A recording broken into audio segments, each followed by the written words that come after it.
ओम श्री गणेशाय नमः। जय श्री हरिविष्णु भगवान। जय महालक्ष्मी माता। माघ मास महात्म्य का 21वां अध्याय। लोमश जी कहने लगे कि पूर्व काल में अवंती देश में वीरसेन नाम का राजा था।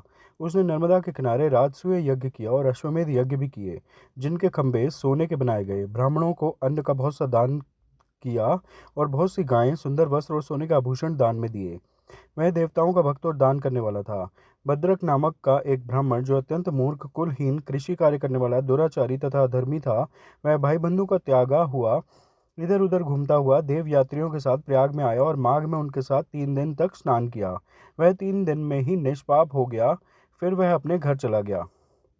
वह ब्राह्मण और राजा दोनों एक ही दिन मृत्यु को प्राप्त हुए। मैंने इन दोनों को बराबर इंद्रलोक में देखा। तेज, रूप, बल, स्त्री, वस्त्र और आभूषणों में दोनों समान थे। ऐसा देखकर उसके महात्म्य को क्या कहा जाए।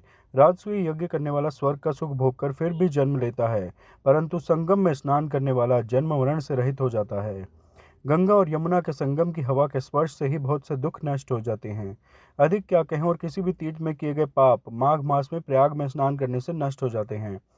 मैं पिशाच मोचन नाम का एक पुराना इतिहास सुनाता हूँ। इस इतिहास को यह कन्याएं और तुम्हारा पुत्र भी सुने, उससे इनको स्मृति प्राप्त होगी। पुराने समय में देवघुति नाम का बड़ा गंभीर और वेदों का पारंगत एक वैष्णव ब्राह्मण था। उसने पिशाच को निर्मुक्त किया था। वेदनिधि कहने लगे कि वह कहाँ का रहने वाला, किसका पुत्र, किस पिशाच को उसने निर्मुक्त किया। आप विस्तार पूर्वक यह सब कथा सुनाइए। लोमश ऋषि ने कहा, किल्पज्ञ से निकली हुई सुंदर सरस्वती के किनारे पर उसका स्थान था। जंगल के बीच में पुण्य जल वाली सरस्वती बहती थी। वन में अनेक प्रकार के पशु भी विचरते थे। उस ब्राह्मण के श्राप के भय से पवन भी बहुत सुंदर चलती थी और वन चैत्र रथ के समान था। उस जगह धर्मात्मा देवघुति रहता था। उसके पिता का नाम सुमित्र था और वह लक्ष्मी के वरदान से उत्पन्न हुआ था। वह सदैव आत्मा को स्थिर रखता, गर्मी में अपने नेत्र सूर्य की तरफ रखता, वर्षा में खुली जगह पर तपस्या करता, हेमंत ऋतु में सारस्वत सरोवर में बैठता और त्रिकाल संध्या करता। जितेंद्रिय और सत्यवादी भी था। अपने आप गिरे हुए फल और पत्तियों का भोजन करता था। उसका शरीर सूखकर हड्डियां मात्र रह गई थी। इस प्रकार उसको तप करते हुए वहां पर 1000 वर्ष बीत गए। तप के प्रभाव से उसका शरीर अग्नि के समान प्रज्वलित था।